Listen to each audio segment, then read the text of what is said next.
5 जुलैचा मोर्चा होऊ नये म्हणून काय काय उपद्व्याप भाजप करताय बघा.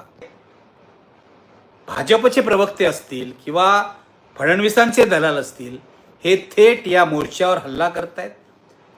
ते उद्धव ठाकरेंवर हल्ला करतायत आणि असं म्हणतायत की उद्धव ठाकरे मुख्यमंत्री असतानाच त्यांनी त्रिभाषा सूत्र स्वीकारलेलं होतं. माशेलकर समितीचा अहवाल जो राष्ट्रीय शिक्षण धोरण सांगतो तो अहवाल त्यांनी स्वीकारलेला होता.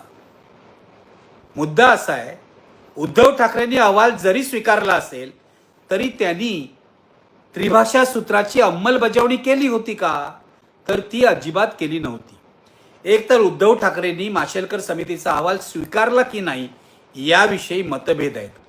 हा अहवाल नंतर अधिकृतपणे स्वीकारला एकनाथ शिंदेनी मुख्यमंत्री म्हणून आणि त्यांच्या मंत्रिमंडळाने, आणि त्याची अंमलबजावणी आता या शैक्षणिक वर्षापासून फडणवीस यांच्या सरकारने दादा भुसेंनी शालेय शिक्षण मंत्री म्हणून सुरू केली आहे. सत्य.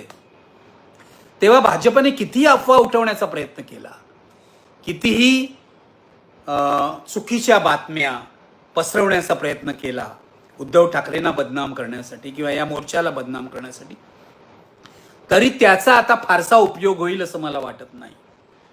5 जुलैला मोर्चा निघणार आहे. त्यामध्ये राज ठाकरे असतील, उद्धव ठाकरे असतील. मोर्चा प्रचंड होणार याविषयी माझ्या मनात काही शंका नाहीये. मराठी माणसाची एकजूट सत्ताधाऱ्यांच्या दमनशाही विरुद्ध, हिंदी लादण्याविरुद्ध या मोर्चामध्ये स्पष्टपणे दिसणार आहे.